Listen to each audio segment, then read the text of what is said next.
Hello everyone, welcome to our channel tech थ्रस। इस video के माध्यम से हम देखने वाले हैं आरआरबी एएलपी का प्रैक्टिस सेट देखेंगे, जिसमें टोटल नंबर ऑफ क्वेश्चन जो होता है 75 नंबर क्वेश्चन होता है। और हम इस वीडियो के माध्यम से देखने वाले हैं सिर्फ और सिर्फ जीके और जीएस का पोर्शन देखने वाले हैं, जो इसमें आपको 30 से लेकर के 35 क्वेश्चन आपको देखने को मिलेगा। So first of all first question मेरा क्या होता है, तो first of all first question हम देखते हैं 6 नंबर क्वेश्चन। निम्नलिखित में से कौन सा त्यौहार जो है मुख्य रूप से मणिपुर राज्य में मनाया जाता है। तो देखिए, मणिपुर राज्य में मनाए जाने वाला त्यौहार हो जाएगा पर लाई हरोबा। लाई हरोबा जो होता है मणिपुर में मनाया जाता है। और वही लोसार फेस्टिवल की बात करते हैं तो लोसार फेस्टिवल जो है सिक्किम में मनाया जाता है, लोसार फेस्टिवल। और लोसार फेस्टिवल के बारे में एक चीज़ और बता दें हम आपको, सिक्किम में एक और फेस्टिवल मनाया जाता है जिसको हम बोलते हैं कौन सा, तो सागा दावा। सागा दावा कहने का मतलब क्या है कि सागा दावा जो होता है सिक्किम में, सागा दावा जो होता है भगवान बुद्ध की जयंती को याद करने के लिए सिक्किम में सागा दावा नाम का त्यौहार मनाया जाता है।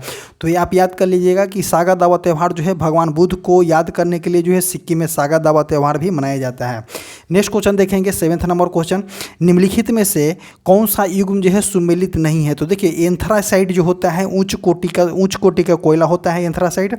इसमें क्या दिया हुआ है, एंथ्रासाइट जो है निम्न कोटि का कोयला जो होता है, यही गलती हो जाएगा यहाँ पे और यही आपका आंसर हो जाएगा। नेक्स्ट भी देखने का जिक्र करते हैं कि धातु कर्मिया जो होता है कोयला, धातु कर्मी कोयला जो होता है वात भट्ठी में लोहे को गलाने के लिए इसका उपयोग किया जाता है।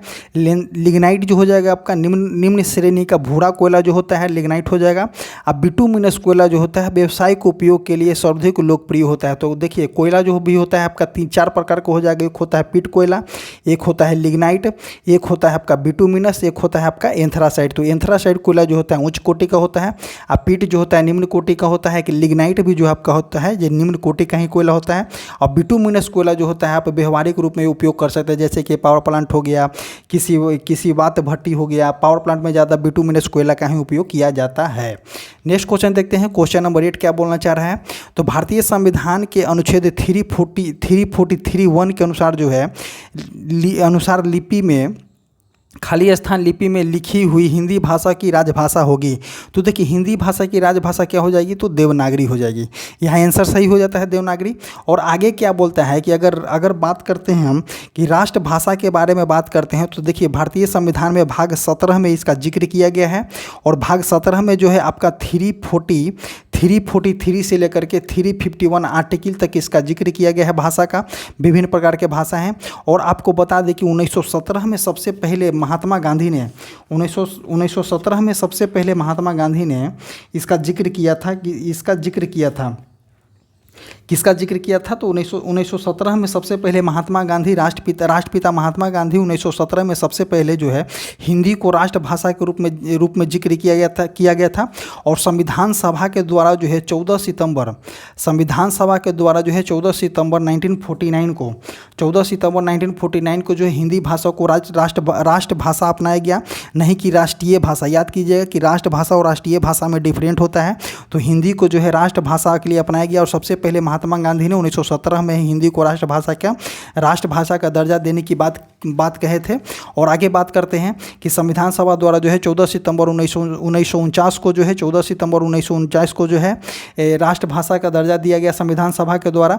वहाँ पे विभिन्न प्रकार के मत भी था, लेकिन 14 सितंबर को ही जो है आपका राष्ट्रीय हिंदी दिवस भी मनाया जाता है। 14 सितंबर को हिंदी दिवस के रूप में मनाया जाता है। इसी तरह से नेक्स्ट क्वेश्चन देखते हैं। तो इसमें इसका आंसर कौन सा हो जाएगा, देवनागरी हो जाएगा। इसका आर्टिकल की बात करते हैं तो 343 से लेकर के 351 तक आर्टिकल का जिक्र किया गया है। नेक्स्ट क्वेश्चन हो जाएगा आपका, नेक्स्ट क्वेश्चन देखेंगे हम, क्वेश्चन नंबर 15। क्वेश्चन नंबर 15 क्या बोलना चाह रहा है, तो क्वेश्चन नंबर 15 बोल रहा है क्या कि प्रेशर कुकर जो है किस सिद्धांत पर काम करता है। तो देखिए, प्रेशर कुकर की बात करते हैं। प्रेशर इक्वल टू क्या होता है, P बराबर F/A होता है। F हो जाएगा न्यूटन और ये हो जाएगा आपका मीटर स्क्वायर। ये तो हो जाएगा प्रेशर का फार्मूला। आगे बात करते हैं कि प्रेशर बोलना क्या चाह रहा है कि दाब के अनुप्रयोग द्वारा जल के क्वथनांक जो होता है बढ़ जाता है। तो देखिए, प्रेशर कुकर में क्या होता है, अगर आप दाब का अनुप्रयोग कीजिए, वहाँ पे प्रयोग कीजिएगा, दाब ज़्यादा होने के वजह से जो है क्वथनांक बढ़ जाता है और प्रेशर कुकर में जो होता है खाना जल्दी पक जाता है। इसका ये भी उदाहरण है। नेक्स्ट क्वेश्चन देखते हैं, क्वेश्चन नंबर 16 क्या बोलना चाह रहा है। कि आहार नाल की सबसे बाहरी परत को क्या बोला जाता है? तो देखिए, आहार नाल के सबसे बाहरी परत को हम बोल सकते हैं सिरोसा। आहार नाल के सबसे बाहरी परत को हम बोलते हैं सिरोसा। और देखिए, इसके बारे में और बात करते हैं हम क्या, कि आहार नाल के सबसे बाहरी परत हो जाएगा आपका सिरोसा। और नेक्स्ट देखते हैं कि इसके बारे में क्या जिक्र किया गया है। तो आहार नाल के सबसे बाहरी परत हो जाएगा सिरोसा। और इसको देखते हैं, आहार नाल के सबसे बाहरी परत आहार नाल की सबसे भीतरी परत, अगर भीतरी परत की बात करते हैं तो म्यूकोसा हो जाएगा, और बाहरी परत की बात करते हैं तो सिरोसा हो जाएगा। इसमें देखते हैं, शरीर की सबसे बड़ी ग्रंथि आपका यकृत होता है। ये शरीर के सबसे बड़ी ग्रंथि आपका यकृत हो जाएगा। और उसी में बात करता है क्या, मानव शरीर के सबसे बड़ी मिश्रित ग्रंथि अग्नाशय पाई जाती है। सबसे मिश्रित ग्रंथि कौन सा हो जाएगा? अग्नाशय हो जाएगा। और वही बात करता है क्या, मानव शरीर के सबसे मिश्रित ग्रंथि हो जाएगा आपका अग्नाशय। यकृत जो है शरीर के सबसे विशाल रसायन फैक्ट्री कही जाती है। किसको? तो यकृत को। यकृत मतलब लीवर को जो है विशाल रसायन फैक्ट्री भी बोला जाता है। और जो होता है, आहार नाल के सबसे बाहरी परत सिरोसा हो जाएगा, और अंदर वाले परत को हम क्या बोलते हैं? तो म्यूकोसा बोलते हैं। नेक्स्ट क्वेश्चन देखते हैं, 17 नंबर क्वेश्चन क्या बोलना चाह रहा है। तो मानव के शरीर की कौन सी धमनी जो है ऑक्सीजन रहित रक्त ले जाती है? मतलब कि बिना अशुद्ध रक्त। इसका कहने का मतलब है कि इनप्योर ब्लड होता है। तो इनप्योर ब्लड किसके द्वारा लिया जाता है? तो ब्रिक धमनी नहीं होगा यहाँ पे आंसर। उदित धमनी भी नहीं हो जाएगा, एक ए दिया गया, ये भी नहीं होगा। यहाँ हो जाएगा आपका फुसफुस धमनी। तो फुसफुस धमनी के द्वारा जो होता है अशुद्ध रक्त जाता है। वही अगर बात करते हैं फुसफुस सीरा हो जाएगा, तो फुसफुस सीरा के द्वारा शुद्ध रक्त हो जाएगा। और सिर्फ अगर सीरा की बात करते हैं, सिर्फ अगर सीरा हो जाएगा तो सीरा के द्वारा प्योर ब्लड हो जाएगा। और वही धमनी, सिर्फ धमनी की बात करते हैं तो धमनी की बात करते हैं, सीरा द्वारा हो जाएगा इन प्योर ब्लड हो जाएगा, और धमनी के द्वारा जो हो जाएगा आपका प्योर ब्लड हो जाएगा। तो ध्यान दीजिएगा इसको, कि अगर फुसफुस धमनी लगेगा तो फुसफुस धमनी में अशुद्ध रक्त हो जाता है। वही सिर्फ धमनी हो जाएगा तो धमनी में शुद्ध रक्त हो जाएगा। वही अगर बात करते हैं सीरा, तो अगर सीरा डायरेक्ट लगेगा तो सीरा हो जाएगा आपका अशुद्ध रक्त हो जाएगा। वही अगर बात करते हैं अशुद्ध रक्त के लिए सीरा हो जाएगा। वही शुद्ध रक्त की बात करते हैं तो फुसफुस धमनी भी, फुसफुस सीरा होता है अशुद्ध रक्त के लिए। नेक्स्ट क्वेश्चन क्या बोल रहा है कि 18 नंबर क्वेश्चन, कि 60 वाट का एक रेडियो जो है यदि 50 घंटा चला तो उसके द्वारा किया हुआ विद्युत ऊर्जा का उपयोग बता सकते हैं। तो देखिए, 60 वाट का बल्ब है और 50 घंटा जलाया जा रहा है। इसको देखिए कितना हो जाएगा, तो इसको हो जाएगा आपका 3 वाट हो जाएगा। तो इसी के अनुसार आप देख सकते हैं कि 3 किलोवाट घंटा इसका आंसर हो जाएगा। नेक्स्ट क्वेश्चन देखते हैं, निम्नलिखित में से कौन सी प्रक्रिया जो है वाष्प से सीधे ठोस में परिवर्तित हो जाता है? तो देखिए, वाष्प से सीधे ठोस में परिवर्तित बोल रहे हैं, और एक होता है ठोस से सीधे वाष्प में परिवर्तित हो जाता है। तो देखिए, ये हो जाएगा आपका, ये हो जाएगा आपका ठोस से सीधे वाष्प में आप बोल सकते हैं ऊर्ध्वपातन। वही अगर वाष्प से अगर ठोस की बात बोल रहा है तो हो जाएगा आपका व्युत्क्रम ऊर्ध्वपातन। नेक्स्ट क्वेश्चन देखते हैं, नेक्स्ट क्वेश्चन आपका कौन सा हो जाएगा? तो नेक्स्ट क्वेश्चन की जिक्र करते हैं हम। नेक्स्ट क्वेश्चन 25 नंबर क्वेश्चन बोलना क्या चाह रहा है कि अर्थशास्त्र में CRR का फुल फॉर्म क्या होता है? तो CR का फुल फॉर्म होता है कैश रिजर्व रेशियो। CRR का फुल फॉर्म होता है। तो ऑप्शन नंबर ए जो हो जाएगा करेक्ट हो जाएगा। नेक्स्ट क्वेश्चन देखते हैं, किस अवधि के दौरान जो है भारत में ब्रिटिश शासन का विरोध करने के लिए खिलाफत आंदोलन और असहयोग आंदोलन का आयोजन हुआ था? तो देखिए क्या बोलना चाह रहे हैं कि खिलाफत आंदोलन और असहयोग आंदोलन का आयोजन हुआ था। तो 1919 से लेकर के 1922 में हुआ था। खिलाफत आंदोलन का आयोजन जो था 1919 में हुआ था। और वही बात करते हैं कि 1922 नहीं, अगर वही बात करते हैं कब से, तो 1 अगस्त 1920 को जो हुआ था असहयोग आंदोलन, मतलब खिलाफत आंदोलन के जस्ट बाद जो है असहयोग आंदोलन 1919 से लेकर के 1922 तक ब्रिटिश शासन के खिलाफ विरोध की बात किया गया था। नेक्स्ट क्वेश्चन देखते हैं, इसमें क्या, भारतीय मुक्केबाज MC मैरी कॉम द्वारा लिखित आत्मकथा का शीर्षक क्या है? तो देखिए, भारतीय मुक्केबाज MC मैरी कॉम द्वारा लिखा गया है अनब्रेकेबल। और MC मैरी कॉम का संबंध जो है मणिपुर राज्य से संबंधित है MC Mary Kom. Next question देखते हैं, नेक्स्ट क्वेश्चन हो जाएगा आपका question number 34। Question number 34 question number क्या बोलना चाह रहा है कि दो प्रतिरोधों को अगर समानांतर क्रम में भी संयोजित किया जाता है तो उसका उसका अनुपात जो है 2:3 के अनुपात में होता है। उसमें प्रवाहित विद्युत धारा का अनुपात क्या हो जाएगा यदि ये समानांतर क्रम में बैटरी में संयोजित किया जाता है। तो देखिए, एक होता है ओम का फॉर्मूला क्या होता है V बराबर IR।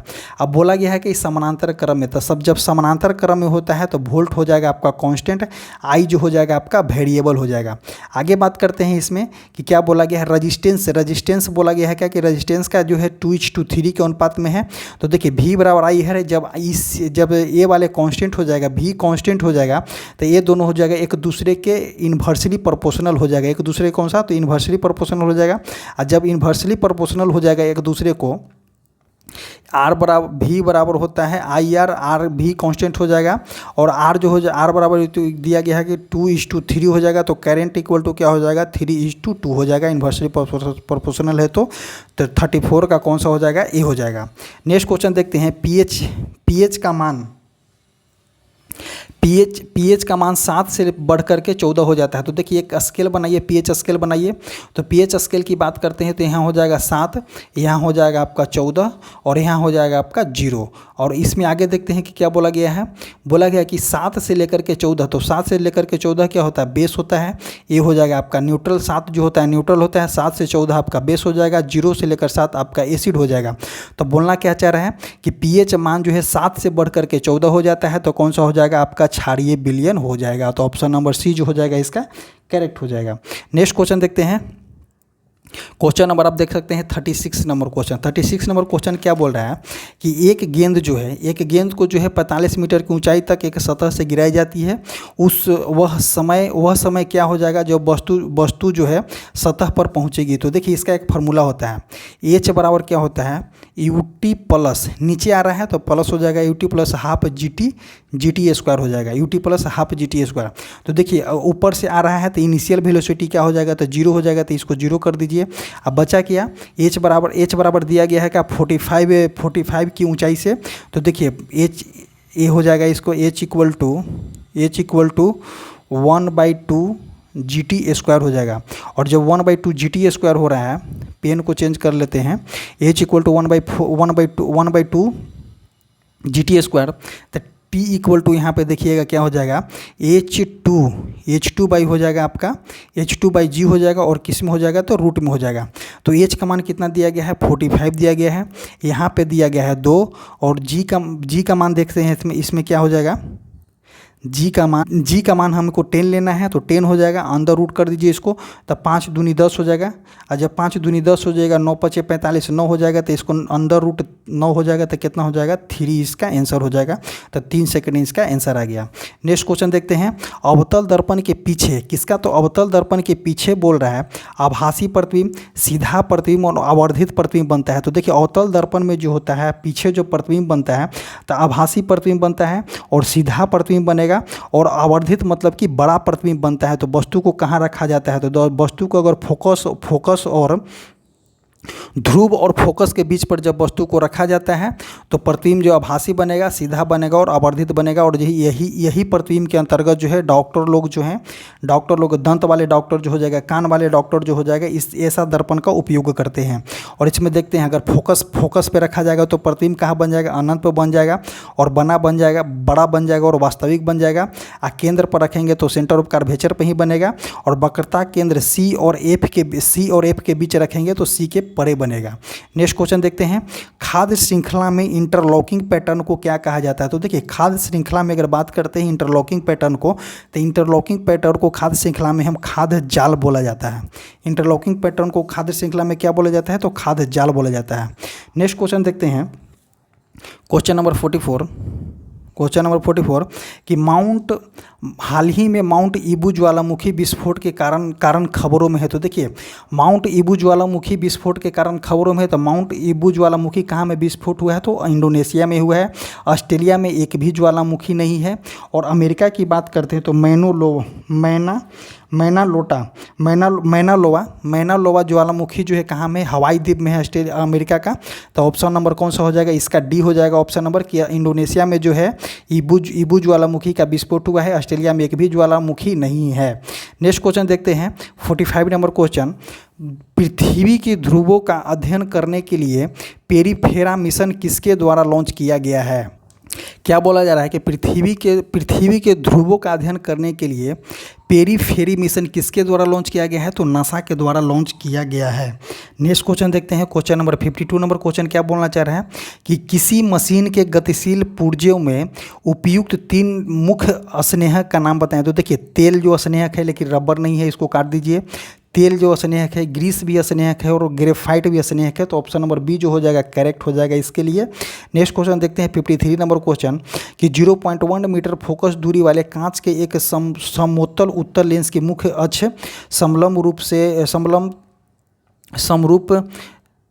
लंबवत रूप से तल द्वारा 2 बराबर भागों में काटा जाता है। इस प्रकार नए लेंस की फोकस दूरी क्या हो जाएगा? तो 1:1 हो जाएगा। इस प्रकार के लेंस की दूरी, फोकस दूरी। नेक्स्ट क्वेश्चन देखते हैं कच्चे खाने वाले खाद्य पदार्थों को धोना चाहिए। तो देखिए, कच्चे खाने वाले खाद्य पदार्थों किस में धोना चाहिए? तो सोडियम हाइड्रोक्साइड में धोना चाहिए। HCl जो हो जाएगा आपका सशक्त एसिड हो जाएगा। H2SO4 का प्रयोग जो होता है आप बैटरी में करते हैं H2SO का 4, और इसको जो है रसायन अम्ल राजा भी बोला जाता है। H2SO4 का अम्ल राजा बोला जाता है। KMnO4 का बोला जाता है आपका लाल दवा के रूप में इसका यूज किया जाता है। KMnO4 को, पोटेशियम क्रोमाइड को लाल दवा के रूप में यूज किया जाता है। नेक्स्ट क्वेश्चन देखते हैं 55 नंबर क्वेश्चन। बोर के सिद्धांत के अनुसार परमाणु की त्रिज्या वे मुख्य क्वांटम संख्या n से संबंधित है। तो देखिए, n जो होता है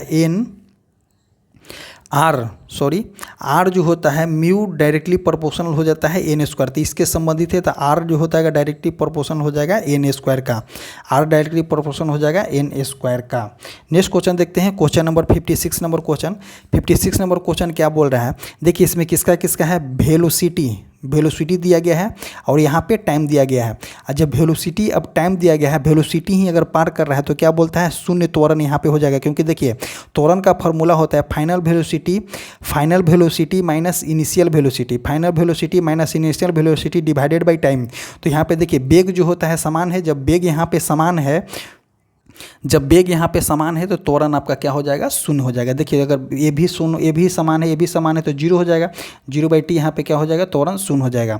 नेक्स्ट क्वेश्चन देखते हैं क्वेश्चन नंबर हो जाएगा आपका 62 नंबर क्वेश्चन। 62 नंबर क्वेश्चन कि 62 नंबर क्वेश्चन क्या बोलना चाह रहा है कि 23वां राष्ट्रमंडल खेल 2026 की मेजबानी कौन सा देश करेगा? तो देखिए, 23वां राष्ट्रमंडल खेल, सबसे पहले देखते हैं कि 22वां राष्ट्रमंडल खेल का आयोजन जो है यूके के बर्मिंघम में किया गया था, ये हो गया। और 23वां राष्ट्रमंडल खेल का आयोजन जो है 2026 की मेजबानी कौन सा देश करेगा? तो देखिए, इसको सबसे पहले दिया गया था ऑस्ट्रेलिया को, लेकिन ऑस्ट्रेलिया जो है फाइनेंशियल स्थिति के कारण जो है इसको मेजबानी के लिए विड्रॉ कर लिया, क्योंकि हम मेजबानी नहीं कर पाएंगे ड्यू टू द फाइनेंशियल स्थिति के कारण जो है ऑस्ट्रेलिया विड्रॉ हो गया। और उसको मेजबानी करने के लिए भारत नहीं आया है, नहीं जापान आया है, तो कौन है? स्कॉटलैंड आया है। और जब स्कॉटलैंड आया है इसकी मेजबानी के लिए, तो इन्होंने जो है 10 खेलों का एंट्री जो है बंद कर दिया गया है। और 10 खेलों का एंट्री बंद कर दिया गया है। इसमें सबसे ज़्यादा खेल खेलने वाले कौन हो जाएंगे? 10 खेलों का एंट्री बंद किया गया है। और इंडिया जो है सबसे ज़्यादा जो खेल बंद किया है खेलने के लिए, वही खेल ज़्यादा इंडिया खेलता है। तो देखिए आगे क्या होता है, लेकिन इसका आंसर कौन सा हो जाएगा? 62 का हो जाएगा, सी नंबर। नेक्स्ट क्वेश्चन देखते हैं 78वें स्वतंत्रता दिवस के अवसर पर प्रधानमंत्री नरेंद्र मोदी ने लाल किला पर कितनी बार तिरंगा फहराने का रिकॉर्ड रखा है? तो देखिए, 78वें स्वतंत्रता दिवस की बात करते हैं तो प्रधानमंत्री नरेंद्र मोदी ने लाल किले पे 11वीं बार झंडा फहराने का रिकॉर्ड रखे हैं। और इससे पहले सबसे ज़्यादा बार लाल किला पे झंडा फहराने वाले हो जाएंगे आपका जवाहरलाल नेहरू ने 17 बार फहराए हैं। उसके बाद इंदिरा गांधी हो जाएंगे, तो इंदिरा गांधी फहराए हैं आपका 16 बार। और वही अगर थर्ड प्रधानमंत्री हो जाएंगे तो आपका नरेंद्र मोदी हो जाएंगे, जिन्होंने 11 बार जो है लाल किला पे झंडा फहराए हैं। और इनका रिकॉर्ड आगे बढ़ता रहेगा, क्योंकि इनका कार्यकाल जो है अभी 29 तक चलने वाला है, तो और आगे इसका बढ़ता जाएगा। और 15 अगस्त 2024 को जो है 78वां स्वतंत्रता दिवस मनाया गया है। ये भी क्वेश्चन आपको देखने को मिलेगा। नेक्स्ट क्वेश्चन देखते हैं, क्वेश्चन नंबर 71 की बात करते हैं। तो माइक्रोबैक्टीरियम, माइक्रोबैक्टीरियम में क्या होता है, तो देखिए माइक्रोबैक्टीरियम मिलान करने वाला है। माइक्रोबैक्टीरियम में दोहरी झिल्ली होता है। राइबोसोम में जो होता है झिल्ली विहीन होता है राइबोसोम, और लाइसोसोम में जो होता है एक झिल्ली होता है। तो आप इसके अनुसार मिला लीजिएगा। नेक्स्ट क्वेश्चन देखते हैं, क्वेश्चन नंबर हो जाएगा आपका 72 नंबर क्वेश्चन। 72 नंबर क्वेश्चन क्या बोल रहा है कि निम्न में से कैल्शियम यौगिक का उपयोग जो है दंत मंजन के रूप में हल्के अपघर्षक के रूप में किया जाता है। तो इसका आंसर हो जाएगा कैल्शियम कार्बोनेट CaCO3 हो जाएगा। और CaO को हम बोलते हैं क्विक लाइम भी हम CaO को बोला जाता है। CaO को क्विक लाइम बोला जाता है, या अनबुझा हुआ चूना भी इसको हम बोलते हैं। और CaOH ट्वाइस को कैल्शियम हाइड्रोक्साइड को हम बोलते हैं स्लैक्ड लाइम बोलते हैं, इसको बुझा हुआ चूना बोलते हैं। और CaCl2 का उपयोग जो आप देखते हैं कीटनाशक के रूप में किया जाता है। नेक्स्ट क्वेश्चन देखते हैं, यदि एक स्पेसीज में 16 प्रोटॉन है, 18 इलेक्ट्रॉन है और 16 न्यूट्रॉन है, तो देखिए क्या बोल रहा है, तो इस स्पेसीज का प्रतीक क्या हो जाएगा। तो देखिए 16 प्रोटॉन की बात कर रहे हैं, तो प्रोटॉन कौन सा हो जाएगा, तो 16 किसका है परमाणु संख्या, तो सल्फर के 16 हो जाता है। तो इसका इलेक्ट्रॉनिक विन्यास कीजिए 2, 8 और 6, इसका इलेक्ट्रॉनिक विन्यास हो जाएगा 2, 8 और 6। और इस कहना क्या चाह रहा है कि 2 इलेक्ट्रॉन को ये ग्रहण करेगा। तो ग्रहण करने का मतलब कि इसके पास ऋण है, तो 2 इलेक्ट्रॉन माइनस हो जाएगा। तो ऑप्शन नंबर डी जो हो जाएगा इसका करेक्ट हो जाएगा। नेक्स्ट क्वेश्चन देखते हैं, निम्नलिखित में से कौन सा जो है फूल का प्रजनन अंग नहीं है। तो देखिए वर्तिकाग और वर्तिका जो हो जाएगा फूल का मादा जनन अंग हो जाएगा। अपराकोष जो होता है आपका नर जनन अंग हो जाएगा। अब बाह्य दल जो होता है आपका जनन अंग नहीं है फूल का। ये जो है प्रकाश संश्लेषण में भाग लेता है, ये आपको फूल को सुरक्षित रखता है। ये इसका कलर हरा होता है मैक्सिमम। और देखते हैं वर्तिका जो होता है मादा जनन होता है। मादा जनन अंग को हम क्या बोलते हैं, जयांग बोलते हैं। और वही अगर पुष्प में जो होता है नर जननांग को हम क्या बोलेंगे, तो पुमंग बोला जाता है नर जनन अंग को। नेक्स्ट क्वेश्चन देखते हैं, किसी पिंड का भार जो होता है सबसे ज़्यादा, किसी पिंड का भार क्या होता है, तो पृथ्वी पर सभी स्थानों पर समान होता है, बिल्कुल गलत हो जाएगा। ध्रुवों पर अधिकतम होता है। तो किसी पिंड का भार जो होता है ध्रुवों पर अधिकतम होता है, और विषुवत रेखा पे अधिकतम नहीं न्यूनतम होता है। और इसका जो होता है एक फार्मूला होता है G = $G(M)R² होता है स्मॉल g का फार्मूला। इसको याद कर लीजिएगा, क्योंकि हर एग्जाम में डायरेक्ट फार्मूला ही पूछ दिया जाता है किसी एग्जाम में, तो आपके लिए बेनिफिट हो जाएगा। नेक्स्ट देखते हैं क्वेश्चन समाप्त हो गया आपका 75 नंबर तक क्वेश्चन समाप्त हो गया। इसमें जो है टोटल नंबर ऑफ क्वेश्चन आप देख चुके, जो आपका जीके एंड जीएस से आने वाला क्वेश्चन है आप देख चुके। और आपको बता दें कि अगर किसी भी प्रकार के डाउट हो तो आप कमेंट करके पूछ सकते हैं, और कमेंट के थ्रू पूछ सकते हैं। आपके पास टेलीग्राम चैनल है, आप जाइए और टेलीग्राम चैनल से जुड़िए, जो इस कमेंट बॉक्स में या डिस्क्रिप्शन बॉक्स में डेफिनेटली रहता है। कमेंट बॉक्स में रहे या ना रहे, लेकिन डिस्क्रिप्शन बॉक्स में डेफिनेटली रहता है। तो आप जाइए और वहाँ से टेलीग्राम चैनल से जुड़िए और अपना बेनिफिट उठाइए।